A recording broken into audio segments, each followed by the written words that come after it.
ప్రియ సహోదరుడా, సహోదరి, కొన్నిసార్లు క్షమించడం బహు కష్టంగా అనిపిస్తుంది.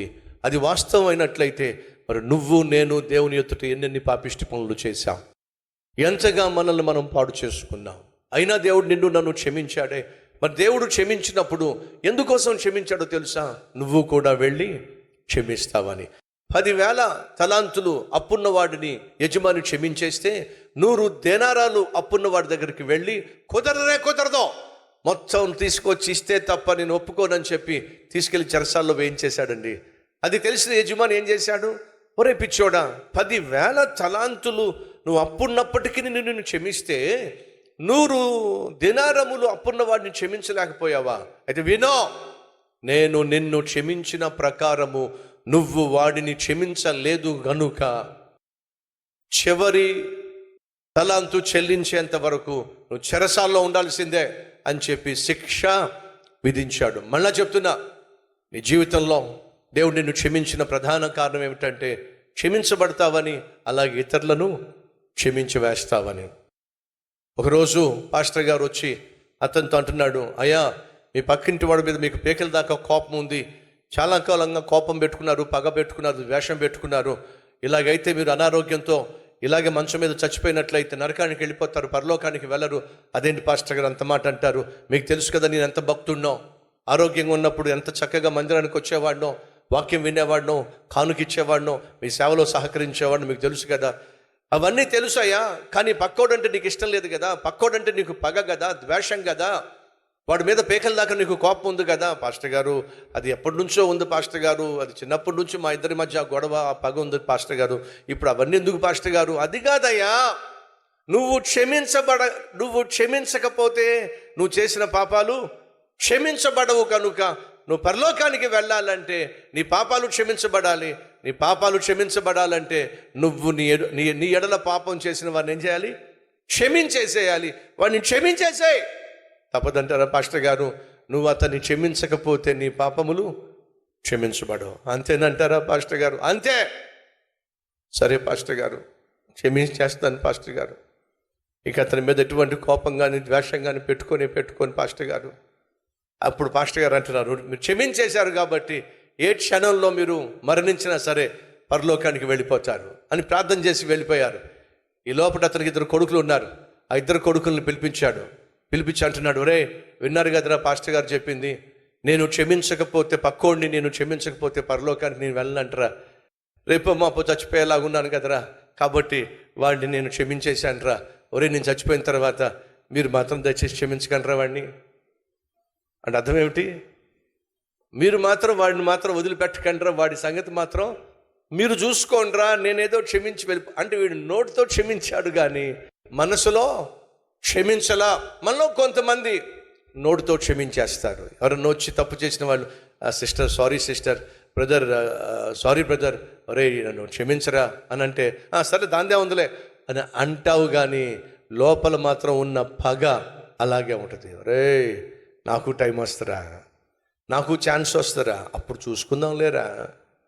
పైకి క్షమించేసి లోపల ద్వేషాన్ని, పైకి క్షమించేసి లోపల మనసులో బాధను పెట్టుకున్నట్లయితే సంగమా, నీ అతిక్రమములు క్షమించబడవు. ఈ వాస్తవాన్ని మర్చిపోవద్దని ప్రభువు పేరట మనవి చేస్తున్నాను. నువ్వు క్షమించబడిన కారణం తెలుసా? నువ్వు ఇతరులను ఏమిటట క్షమిస్తావు అనే వాస్తవాన్ని మర్చిపోవద్దని మనవి చేస్తూ ఉన్నాను. ప్రియ సహోదరి, సహోదరుడా, అడుగుతున్నా, నీ వల్ల అవుతుందా? నీ జీవితాన్ని నాశనం చేసిన వ్యక్తిని క్షమించడం నీ వల్ల అవుతుందా? నీ బ్రతుకును బజారు పాలు చేసిన వ్యక్తిని క్షమించడం నీ వల్ల అవుతుందా?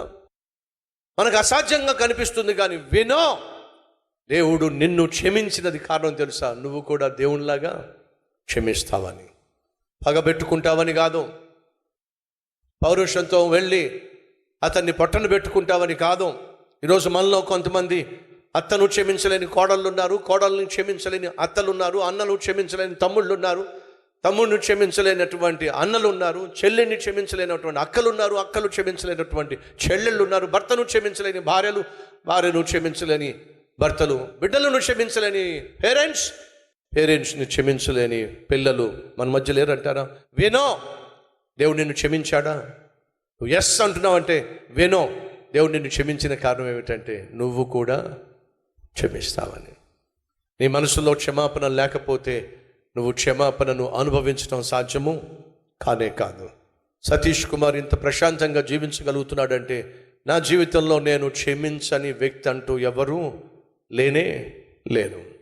కాబట్టి నేను ప్రశాంతంగా జీవించగలుగుతున్నా, సంతోషంగా జీవించగలుగుతున్నాను. మీకు తెలుసు, సతీష్ కుమార్ని విమర్శించే వాళ్ళు ఎంతమంది ఉంటారో, నిర్నిమిత్తముగా ఆడిపోసుకునే వాళ్ళు ఎంతమంది ఉంటారో, నిష్కారణంగా మన సేవ గూర్చి తప్పుగా ప్రచారం చేసేవాళ్ళు ఎంతమంది ఉంటారో, వాళ్ళని చూసినప్పుడు వాళ్ళని క్షమించేస్తాను, చిన్న ప్రార్థన చేస్తాను. ప్రభువా, వీళ్ళ మనోనేత్రాలు తెరువయ్యా, సత్యము గ్రహించేటటువంటి శక్తి వీరికి ఇవ్వయ్యా, ఆత్మలను సంపాదించేటటువంటి సేవ వారు చేసే కృప దయచేయ్యా.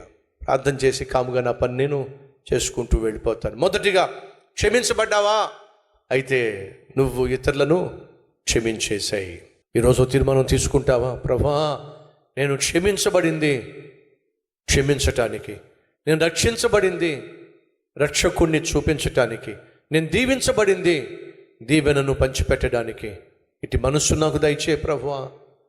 దాచుకునే బుద్ధి, పిసినారితనము, క్షమించలేని పగబట్టే తత్వము, సువార్తను దాచిపెట్టి నేను మాత్రమే బాగుపడితే చాలు అనే వ్యక్తిత్వాన్ని తీసేయండి ప్రభువా. నీ వాక్యానుసారంగా జీవించే భాగ్యం మాకు దయచేయమని అడిగే వాళ్ళు ఎవరైనా ఉన్నారా? ఉంటే మీ హస్తాన్ని ప్రభు చూపిస్తారా?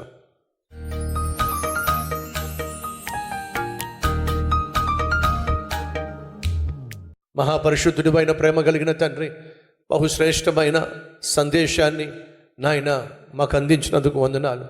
మేము క్షమించబడింది క్షమిస్తామని, మేము రక్షించబడింది రక్షకుని లోకానికి పరిచయం చేస్తామని, మేము దీవించబడింది నీ దీవెన పంచిపెడతామని, దాచిపెడతామని కానే కాదు ప్రభువా. ఈ విలువైన ఆత్మీయ సత్యాలను నేర్చుకొని మా జీవితాలను ధన్యకరంగా మార్చుకునే కృప మాకు ఇవ్వండి అయ్యా. కష్టంలో ఉన్న వ్యక్తి సహాయం కోసం వస్తే మా చేతులు బిగించినట్లయితే నాయన అది మాకు ఆశీర్వాదం కాదయ్యా. విసుగక మేలు చేయండి, తగిన సమయంలో పంట కోస్తారో సెలవిచ్చావు నాయన. విసుగక సహాయం చేసే మనసు ఇవ్వయ్యా, విసుగక క్షమించే మనసు ఇవ్వయ్యా, విసుగక నశించిపోతున్న వారిని నీ సన్నిధికి నడిపించే మనస్సు మాకు దయచేయి నాయన. విత్తబడిన ఈ వాక్యాన్ని ఫలింపచేయ్యా. ఈ నెలంతా మమ్మల్ని కాపాడావు కదా, నీకు స్తోత్రాలు. నూతన నెలలో ఈ నూతన సత్యములతో మేము జీవించటానికి వెళ్ళే భాగ్యం దయచేయమని యేసు నామం పేరట వేడుకుంటున్నాం తండ్రి. ఆమేన్. Thank for watching. Please subscribe, like, comment and share.